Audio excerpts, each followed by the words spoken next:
பாமகவை பொறுத்தவரையில் பாமகவில் நடக்கக்கூடிய பிரச்சனை, அதிமுகவில் நடக்கக்கூடிய அந்த உள்கட்சி பிரச்சனை, இது எல்லாமே பார்த்தீங்கன்னா ஆளுங்கட்சிக்கு ஃபேவராக இருக்குது. ராமதாஸ் ஐயாவை பொறுத்த வரைக்கும் அவருக்கு வயது முதிர்ச்சி ஒரு பக்கம் வந்துருச்சு. ஏதாவது ஒன்று செஞ்சுட்டு போயணும் கட்சிக்கு அப்படின்னு நினைக்கும் போது பார்த்தீங்கன்னா அவரோட எதிர்ப்பே பார்த்தீங்கன்னா அவங்க குடும்பத்திலேருந்து ஆரம்பிச்சிருச்சு. அன்புமணியை பொறுத்த வரைக்கும் நம்ம ஒட்டுறதுங்கிறது இப்போதைக்கு சாதாரணமான விஷயம் இல்லை. தலைவர்களாக இருக்கிறவங்களும் பல நல்ல விஷயங்களுக்கு முன்னுதாரணமாக இருக்கணும். ஏன்னா நம்மளை நம்பி எவ்வளவு இளைஞர்கள் வராங்க. அதிமுகங்கிறது இப்படி ஓடிக்கிட்டு இருக்குங்கிற அது எல்லாருக்குமான ஒரு இயக்கம்ங்கிறது கடந்து இந்த எந்த லாபி ஜெயிக்குதுங்கிறதுல தான் இப்போ ஏடிஎம்கே ஓடிக்கிட்டு இருக்கு.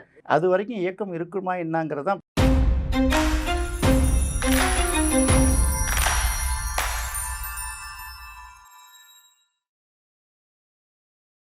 ஒன் டு ஒன் வாய்ஸ் நேயர்கள் அனைவருக்கும் வணக்கம். இன்னைக்கு நம்மளோட மூத்த பத்திரிகையாளர் அரசியல் விமர்சகர் ராஜேந்திரன் சார் தான் இருக்காரு. நிகழ்ச்சிக்கு போகலாம். சார் வணக்கம். சார் வணக்கம்மா. எப்படி சார் இருக்கீங்க? நல்லா இருக்கேம்மா.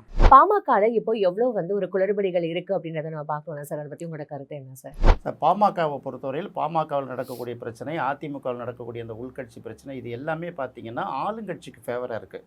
பொதுவாக ஒரு எலெக்ஷன் நடக்கும்போது பார்த்திங்கன்னா எலெக்ஷன் இந்த கடைசி ஒரு வருடம் இருக்குது இல்லையா, எலெக்ஷன் எப்போ நடக்குதோ அதுக்கு கடைசி ஒரு வருஷம் குறைந்தபட்சம் 6 மாதத்துக்கு முன்னாடி பார்த்திங்கன்னா ஆளுங்கட்சிக்கு எதிரான பிரச்சாரங்கள் தான் எப்போதும் சூடு பிடிக்கும். ஆளுங்கட்சிக்கு எதிரான குற்றச்சாட்டுகள்லாம் மக்கள் மன்றத்தில் அதிகமாக விமர்சிக்கப்படும். ஆனால் இங்கே என்ன இந்த தேர்தலை பொறுத்த வரைக்கும் தலைகீழாக என்ன நடக்குதுன்னு கேட்டிங்கன்னா, எதிர்க்கட்சிகள் சைடில் நடக்கக்கூடிய இந்த உள்கட்சி பூசல்கள் இருக்குல்ல, இதுதான் ஊடகங்கள் அதிகமாக விவாதம் நடக்கிறதுனால இது ஒரு வகையில் பார்த்திங்கன்னா அதிமுகவுக்கு ஃபேவராக இருக்கக்கூடிய ஒரு சூழ்நிலை உருவாக்கிடுச்சு.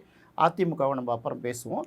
அதுக்கு முன்னாடி பாமகவை பார்க்குறோம். இப்போ பாமகவை பொறுத்தவரையில் பாமக எந்த நோக்கத்துக்காக ஆரம்பிக்கப்பட்டது அப்படின்னு கேட்டிங்கன்னா, அந்த மாநிலத்தில் வன்னியர்களுக்கு 20% ஒதுக்கீடு, மத்தியில் 2% ஒதுக்கீடுக்காக தான் ஆரம்பிக்கப்பட்டது. பட் அந்த நோக்கம் அவர்களுக்கு அதற்கான வாய்ப்பு இருந்து கூட மத்திய அமைச்சரவையில் ஒரு 10 வருஷம் அமைச்சராக இருந்தும் மாநிலத்தில் பொறுத்த வரைக்கும் 2006ஆம் ஆண்டு திமுக 96 சீட்டை மட்டுமே வச்சுட்டு காங்கிரஸ் கட்சி பாமக தயவோட ஆட்சி செய்த போது கூட அப்போ நினச்சிருந்தாங்கன்னா இங்கே 20% இல்லை, அட்லீஸ்ட் ஒரு 12%, 13%, இப்போ 10.5க்கு போராடி இவ்வளோ அவஸ்தைப்பட வேண்டிய சூழ்நிலை இல்லாமல் அதை முடிச்சிருக்கலாம். இது ரெண்டை பொறுத்த வரைக்கும் பாமக கோட்டை விட்டுடுச்சு. இப்போ கடைசி கட்டத்தில் என்னன்னா, ராமதாஸ் ஐயாவை பொறுத்த வரைக்கும் அவருக்கு வயது முதிர்ச்சி ஒரு பக்கம் வந்துருச்சு. வயது முதிர்ச்சி வந்ததுக்கப்புறம் ஏதாவது ஒன்று செஞ்சுட்டு போயணும் கட்சிக்கு அப்படின்னு நினைக்கும் போது பார்த்திங்கன்னா அவரோட எதிர்ப்பே பார்த்திங்கன்னா அவங்க குடும்பத்திலேருந்து ஆரம்பிச்சிருச்சு. அவர் மக்களோட நம்பிக்கையை பெற்றதுக்கு முக்கியமான காரணமே அவர் பண்ணி கொடுத்த சத்தியங்கள் தானே. இந்த சத்தியங்களில் முக்கியமான சத்தியம், என்னோடய குடும்பத்திலேருந்து யாரும் வன்னியர் சங்கத்துக்கோ பாட்டாளி மக்கள் கட்சிக்கோ வரமாட்டாங்கங்கிற ஒரு சத்தியம் பண்ணி கொடுத்தாரு. அந்த சத்தியத்தை அவர் மீறிட்டார்.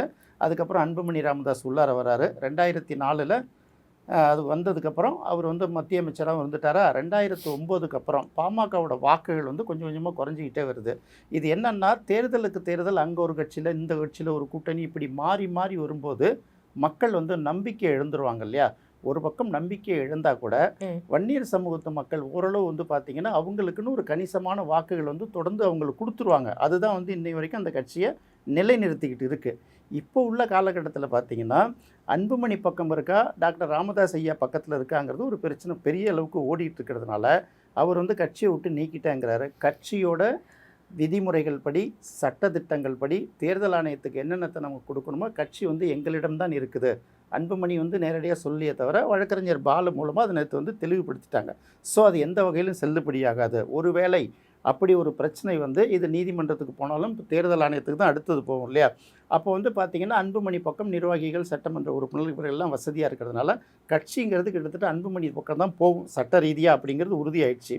இங்கே வேறு என்ன சிக்கல் அப்படின்னு பார்க்கும்போது, கட்சி நிர்வாகிகள் அந்த சட்டத்திட்டங்கள் எல்லாம் அன்புமணிக்கு சாதகமாக இருந்தாலும் இந்த ராமதாஸுக்கான ஒரு ஆதரவுன்னு ஒன்று இருக்கு இல்லையா. அது எத்தனை வருஷம் இருந்த ஒரு கட்சி இல்லை சார். அவருக்குன்னு ஒரு ஆதரவாளர்கள் கண்டிப்பாக இருப்பாங்க. கிராமங்கள் பூரா அவருக்கான ஆறுதல் கண்டிப்பாக அவங்களுக்கான ஆதரவாளர்கள் இன்னும் இருப்பாங்க. அவர் என்னவா இருந்தாலும் பரவாயில்ல, அவர் ஐயா எங்கள் ஐயாவுக்கு தான் எங்கள் ஓட்டு அப்படிங்கிறது ஒரு குறிப்பிட்ட ஜெனரேஷன், அதாவது வயதில் மூத்தவர்களும் நிறைய ஆரம்ப காலத்துலேருந்து இங்கே இருக்கிறவர்களும் பார்த்திங்கன்னா அந்த ஓட்டு அவர்கள் பக்கம்தான் இருக்கும். ஏற்கனவே 6% ஓட்டுலேருந்து சுருங்கி கிட்டத்தட்ட நிறைய ஓட்டு பர்சன்டேஜ் குறைஞ்சி வந்துருச்சு. சொல்லுவாங்களா, உழக்கிலே கிழக்கு மேற்கான்னு சொல்லிட்டு, ஆழாக்குக்கு அடுத்தது உழக்கு. அந்த உழக்கிலே எனக்கு கிழக்கு எனக்கு மேற்குன்னு 2 பேரும் பிரிச்சுக்கிட்டதுக்கப்புறம் இது யாருக்கு சிக்கலாகுதுன்னா பாஜக கூட்டணிக்கு தான் சிக்கலாகுது. பாரதிய ஜனதா கூட்டணிக்கு எப்படின்னா சிக்கல்னா, அதிமுகவோட பாமகவும் வந்ததுன்னா ஓரளவு கொஞ்சம் டஃப் கொடுக்குற அளவுக்கு போட்டியை உருவாக்கலாம் அப்படின்னு நினைச்சால் கூட பார்த்திங்கன்னா, இப்போ ராமதாஸும் அன்புமணியும் தனித்தனியாக பிரிஞ்சு வந்தாங்கன்னா அந்த ஓட்டு எந்த அளவுக்கு விழும் அப்படிங்கிற ஒரு சந்தேகம் வர்றதுனால நீங்கள் வந்து அதை உருவாக்குங்க, அதை எப்படியாவது ஒன்றா தான் கொண்டு வரணும். ஏன்னா ஆடிட்டர் குருமூர்த்தி வந்து பாமக தைலாபுரம் தோட்டத்துக்கு போக வேண்டிய அவசியம் கிடையாது இல்லையா? அதை பார்த்து தான் அவர் டென்ஷன் ஆகுறாரு. மூத்த பத்திரிகையாளர்கள் இந்த மாதிரி அரசியல் விமர்சகர்களோட உற்று நோக்கும்போது நாங்கள் பேசிகிட்டு இருக்கும்போது சொல்கிற கருத்து என்னன்னா, ஓகே அன்புமணி போயிட்டு போகிறாரு, அன்புமணி என்னால் கட்சியை விட்டு சேர்க்க முடியாது, எல்லாம் ஒரு பக்கம் இருந்தாலும் இப்போ வந்து அழகாக இந்த சந்தர்ப்பத்தையும் அருமையாக அரசியலுக்காக ராமதாஸ் தான் பயன்படுத்திக்கிறாரு அப்படிங்கிற ஒரு சூழல்.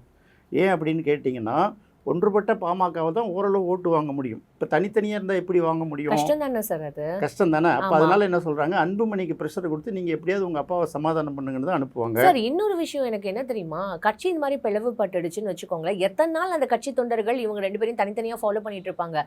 அதிமுகவுக்கு இருக்க நேர்ந்த அதே கதி தானே சார் இப்போ பாமகவுக்கும் இருக்கும். இல்லை, அதிமுகங்கிறது ஒரு வலுவான கட்சி, அதுக்கு வந்து ஓட் பேங்க் இன்னும் இருக்குது. இவங்க ஓட் பேங்க் சரிஞ்சிக்கிட்டே இல்லை வருது. அப்போ என்ன பண்ணுவாங்கன்னா, இந்த டயத்தை பயன்படுத்தி ஏற்கனவே அவர் அழகாக சொல்லியிருக்காருல, 2026 தேர்தல் வரைக்கும் நான் இருந்துட்டு போகிறேங்கிறார்ல, இப்போ என்ன கண்டிஷனாக இருக்கும்? அப்போ 2026 தேர்தல்னு வரும்போது இப்போ ராமதாஸ் வைக்கக்கூடிய டிமாண்டு தானே பெரிய அளவுக்கு பேசப்படும். நீங்கள் பாமக ஒற்றுமையாக வந்தால் உங்களுக்கு இத்தனை சீட்டு, தனித்தனியாக வந்தீங்கன்னா ஓட்டே எங்களுக்கு வராதே, அந்த சிக்கல் வரும் இல்லையா? ரெண்டாவது பாமக அன்புமணி ராமதாஸ் பார்த்தீங்கன்னா திமுக பக்கமும் போக முடியாது பெரிய அளவுக்கு, ஏன்னா அந்த கூட்டணி ஏற்கனவே ஸ்ட்ராங்காக இருக்குது. ரெண்டாவது அங்கே விடுதலை சிறுத்தைகள் கட்சி இருக்கிறதுனால பாமக அந்த இடத்துல போனாலும் பெரிய அளவுக்கு வாக்கு பிரியாது. அப்போது தேர்தல் நேரத்தில் இந்த நேரத்தில் கூட சில காரியங்களை சாதிச்சுக்க முடியும். பாமக ஒன்றா வரணும்னா நாங்கள் 2 பேரும் ஒரே மேடையில் பிரச்சாரம் பண்ண மாட்டோம். அதே சமயத்தில் 10 சீட்டு வாங்கினா எனக்கு 5 சீட்டு கொடுக்கணும், 20 சீட்டு வாங்கினா எனக்கு 10 சீட்டு வாங்கணும்னு ஒரு டிமாண்டை அவர் கண்டிப்பாக கிரியேட் பண்ணுவார். இதை வேறு வழியே இல்லாமல் கடைசியாக கொடுக்க வேண்டிய சூழல் வரும். என்னை நம்பியும் சில ஆதரவாளர்கள் இருக்காங்க இல்லையா, அவங்களுக்கு சில பேருக்கு சீட்டு கொடுக்கலாம். சீட்டு மட்டுமா கொடுப்பாங்க? எதுக்கு தேர்தல் கூட்டணி மட்டும் ஒரு மையப்படுத்தி பேசுகிறாரு?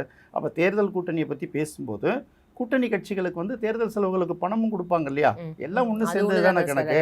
இப்படியெல்லாம் பார்க்கும்போது கண்டிப்பாக வந்து இது வந்து இன்னும் சொல்லப்போனால் பாஜக வந்து வலிமையான கட்சி, தேசிய லெவலில் செல்வாக்கான கட்சியாக இருந்தால் கூட தமிழக அரசியலில் அவங்களுக்கு இந்த இது சரியாக ஃபீட் பண்ணுற ஆட்கள் சரியில்லை. ஸோ இந்த ஓட்டை சிதறிடக்கூடாது. இந்த நேரமும் பார்த்திங்கன்னா அரசியல் அனுபவம்னு ஒன்று இருக்குல்ல, எந்த நேரத்தில் எப்படி தேர்தல் கெயின் பண்ணுங்கிறத கடைசியாக அவரோட நோக்கம் என்னவோ அதில் வந்து ராமதாஸ் ஜெயிச்சிடுவார் அப்படிங்கிறது தான் பல பேரோட கருத்தாக இருக்குது. இன்னும் ஒரு பக்கம் இப்படி இருக்கும்போது அன்புமணி அவர்கள் கூலாக வந்து பீச்சில் மீன் பிடிச்சிட்டு இருக்கிறதெல்லாம் வந்து இது எப்படி சார், நீங்கள் என்ன வேணாலும் பண்ணிக்கோங்க, எனக்கு அதை பற்றி கவலை இல்லை அப்படின்ற மாதிரி ஒரு ஆட்டிடியூட், அந்த கூலான ஒரு ஆட்டிடியூட் அப்படி எடுத்துக்கணுமா சார்? அப்படி எடுக்க முடியாதுமா, ஏன்னா அவருக்குன்னு சில சிக்கல்கள் இருக்குல்ல. ஏன்னா கடந்த தேர்தல்லையே பார்த்தீங்கன்னா அதிமுகவோட தான் கூட்டணிங்கிறது கடைசி வரைக்கும் பேசிட்டாங்க. மறுநாள் வந்து காலையில் கூட்டணி அறிவிப்பாங்கங்கிற பார்க்க சமயத்தில் திடீர்னு அதிமுகவோட கூட்டணியில் பிஜேபியில் கூட்டணி அப்படின்னு அறிவிச்சாங்க இல்லையா? ஆமாம் சார். அது வந்து என்ன சொல்கிறாருன்னா, இது அன்புமணியும் அவங்களோட மனைவி சௌமியாவும் கொடுத்த நிர்பந்தத்துக்காக வேற வழி இல்லாமல் நான் உயர்த்துக்கிற மாதிரி ஆயிடுச்சு அப்படின்னு ஒரு கட்டாயத்தை அவர் சொல்கிறாரு. நீ நல்லா யோசனை பண்ணி பாருங்களேன், ஒரு தனி மனிதனுங்கிறது வேற, இயக்கம்ங்கிறது வேற இல்லையா? ஒரு இயக்கத்தை வந்து ஒரு தனி மனிதனால் கட்டுப்படுத்த முடியும். பிளாக்மெயில் பண்ணுறோம், இல்லை எமோஷனல் பிளாக்மெயில் எப்படி வேணாலும் வச்சுக்கோங்க. ஒரு எமோஷ்னல் பிளாக்மெயில் பண்ணி கட்சியை கட்டுப்படுத்தணும்னா கட்சியோட உண்மையான அதிகாரம் யார்கிட்ட இருக்குது, எங்கே இருக்குது, இப்படி ஒரு கேள்வி வரும்ல. இதை யாருமே பேச மாட்டாங்க, நம்ம மக்கள் யாருமே பேச மாட்டாங்க. அவங்கள பொறுத்த வரைக்கும் திமுகவை பற்றி எதுவும் பேசிடக்கூடாது, அதுக்கு அதிமுகவை பற்றி என்னென்னலாம் பண்ண முடியுமோ இருப்போம், ஒரு டிஸ்கஷனும் எடுத்துகிட்டு போவோம். அதேமாதிரி பாமகவை பற்றி ஒரு டிஸ்கஷனாக எடுத்துகிட்டு போவோம். இப்படி தான் போயிட்டுருப்பாங்களே தவிர அவரை பொறுத்த வரைக்கும், ராமதாஸை பொறுத்த வரைக்கும் அவர் தெளிவாக தான் இருக்கார். 2026 தேர்தலில் அவர்களை பொறுத்தவரை, அன்புமணியை பொறுத்த வரைக்கும் நம்ம ஒட்டுறதுங்கிறது இப்போதைக்கு சாதாரணமான விஷயம் இல்லை. அப்போ அவருக்குன்னு சில எதிர்பார்ப்புகள் இருக்குல்ல, ஒரு தேர்தலையும் சில எதிர்பார்ப்புகள் இருக்குல்ல, அது ஒரு ஒட்டுமொத்தமாக அந்த ஒரு டார்கெட்டை முழுக்க அன்புமணி அடிச்சுட்டு போயிட முடியாது இல்லையா? எனக்கும் அதில் பங்கு வேணும், வெற்றியோ தோல்வியோ என்னென்ன வசதிகள் கிடைக்குதோ அதில் வேணுங்கிறதுனால தான் அவர் உறுதியாக நிற்கிறாரு. அவரை நம்பி ஒரு கூட்டம் நிற்கிறாங்க. மக்களுக்காக என்ன சார் பண்ணுவார்? தனக்கு தேவை, தனக்கு பதவி தேவை, தனக்கு எல்லா சலுகைகளும் தேவை அப்படின்னு பேசுறதெல்லாம் ஒரு 80 வயசில் முதிர்ந்த ஒரு அரசியல் அனுபவம் மிக்க ஒரு இவ்வளோ பேர் அவ்வளோ ஃபாலோ பண்ணுற ஒருத்தர் பேசுகிற ஒரு பேச்சா சார்? இதுலேயே மக்களுக்கு அவர் மேலே இருக்கிற ஒரு நம்பிக்கை போயிடாதா சார்? அது கண்டிப்பாக போகும் தான். அதனால் என்ன, இப்போ நீங்கள் ஆரம்பத்துலேருந்து பார்த்தீங்கன்னா அதை நம்ம நிறைய தடவை சொல்லியிருக்கோம் இல்லையா, எந்த நோக்கத்துக்காக ஒரு பயணத்தை தொடங்கணும், அந்த பயணத்தை நம்ம வந்து நிர்ணயித்த பாதையில் போனோமா, நிர்ணயித்த இலக்கு அடைஞ்சோமா அப்படிங்கிறதே அது மாதிரி பண்ணவே இல்லையே. அப்போ என்ன போனதுக்கப்புறம் நீங்கள் அரசியல்னு வந்ததுக்கப்புறம் இதெல்லாம் பார்க்க முடியாது இல்லையா? இப்போது சமீபத்தில் அந்த சமூக ஊடகங்கள் வெளியான புகைப்படங்கள், வீடியோக்கள் எல்லாத்தையும் நம்ம பார்த்தோம் இல்லையா? இதை பற்றிலாம் யாரும் பேசவும் மாட்டாங்க, பதில் சொல்லவும் மாட்டாங்க. ஏன்னா அப்படி யாருன்னு தேடுறது, எல்லாரும் பின்னாடி எவ்வளவு விமர்சனத்துக்கு உள்பட்டாச்சு சார் அது. அது அரசியலுக்கு வந்ததுக்கப்புறம் அதெல்லாம் பெருசாக பார்க்க முடியாதுல்ல. எல்லாத்தையும் எப்படி நார்மலைஸ் பண்ணா எப்படி சார்? நார்மலைஸ் பண்ணுறது இல்லைம்மா. இப்போ நான் உங்களுக்கு அதை தான் மெயினாக சொல்லணும்னு நினச்சது. இப்போ வல்லரசு நாடுகள், வளர்ந்த நாடுகள், இப்போ ஐரோப்பிய நாடுகள்லாம் இருக்கு இல்லையா, இந்த நாடுகள்லாம் பார்த்தீங்கன்னா நான் தனி மனிதன் எப்படி வேணாலும் இருப்பேன். ஆனால் எனக்கு வரக்கூடிய தலைவனுங்கிறவங்க ரொம்ப பர்ஃபெக்டாக இருக்கணும்னு எதிர்பார்க்குறாங்கல்ல. பில் கிளின்டன் என்ன பண்ணார் மோனிகா லெவின்ஸ்கி விவகாரத்தில்? ஃபஸ்ட்டு மறுத்து பேசினா ஒரு கட்டத்தில் நிரூபிக்கப்பட்ட பிறகு பகிரங்கமாக மன்னிப்பு கேட்டார்ல. உலகத்தில் மிகப்பெரிய ஜனநாயக நாடு, வலிமையான நாடு. ஆனால் அந்த நாட்டு அதிபரை பொறுத்த வரைக்கும் மக்களுக்கு பதில் சொல்லணும் அப்படிங்கிற ஒரு கட்டாயம் இருக்குல்ல. இது வளர்ச்சியடைந்த நாடுகளில், மக்கள் வந்து அவேர்னஸ் பெற்றுள்ள நாடுகளில் இது சாத்தியம். நம்ம நாட்டை பொறுத்த வரையில் நம்மள மாதிரி நாடுகள், நம்ம நாடு மட்டுமே இல்லை, நம்மளை மாதிரி சில பல நாடுகளில் பார்த்தீங்கன்னா இந்த விஷயத்தை எங்கன்னு எடுக்கிறது? எடுத்திங்கன்னா நிறைய கிளின்டன் வருவாங்களே. ஒரு கிளின்டன் வந்தால் பரவாயில்லையே, யாரை பண்ண முடியும்?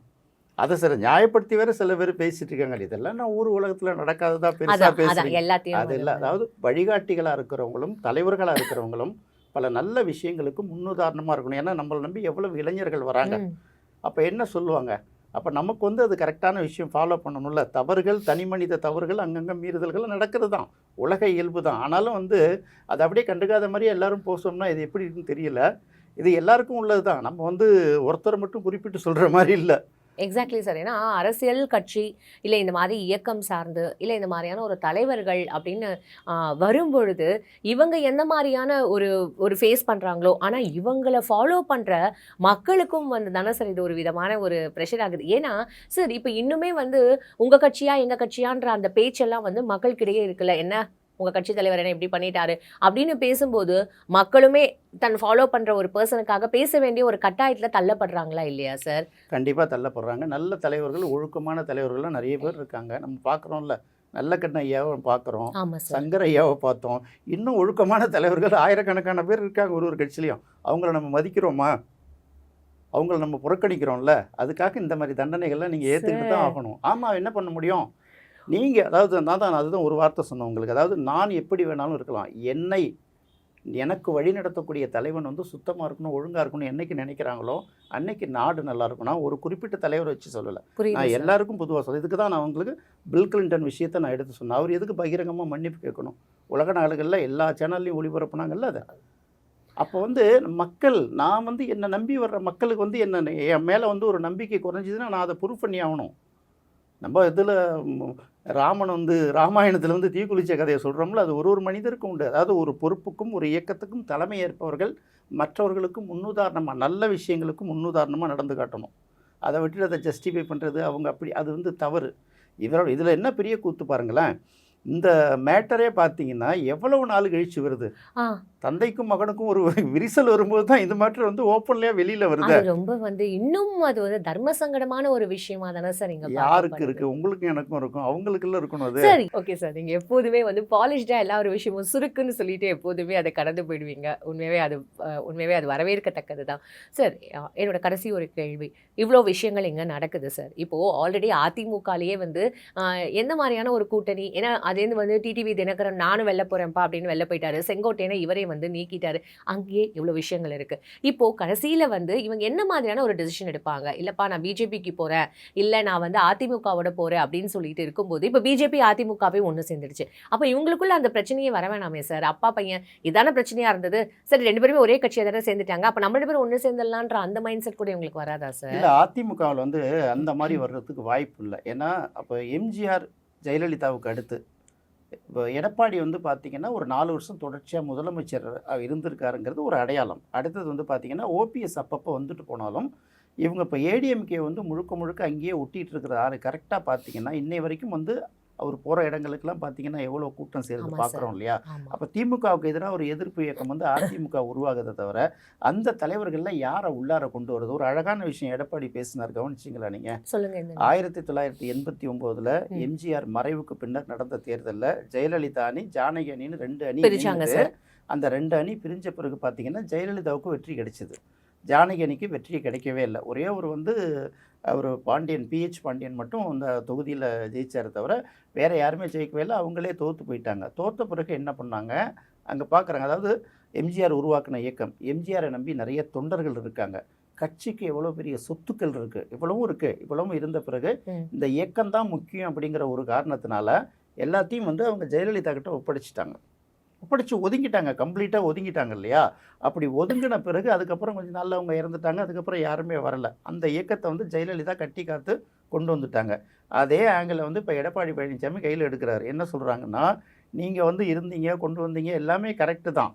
இப்போ வந்து நான் தானே மக்கள் தலைவர், பொதுச் செயலாளரா தேர்ந்தெடுக்கப்பட்டுட்டேன்ல. நீங்க எதுக்கு நீங்களும் அது மாரி பெருந்தன்மையா ஜானகி அம்மா மாரி ஒதுங்கி போக வேண்டியது தானே. நீங்க எதுக்கு வந்து திரும்பவும் உங்க உள்ளார வர்றதுக்கு போராடுறீங்கங்கிறாங்க. இப்போதைக்கு அதிமுகவுல ஒரு தலைவர் தான் இருக்காரு. இப்ப அவங்கலாம் இங்க வந்தாங்கன்னா, எத்தன தலைவரா இருக்கும்னு முதல்ல யோசிச்சு பாருங்க. ஓகே. அடுத்தது பார்த்தீங்கன்னா, இது வந்து 2 லாபிக்கு இடையில வந்து நடக்கக்கூடிய ஒரு பிரச்சனை. ஒண்ணு வந்து சசிகலா அவங்க சமூகத்தை சார்ந்தவர்கள் நடத்தக்கூடிய ஒரு அந்த போராட்டம்.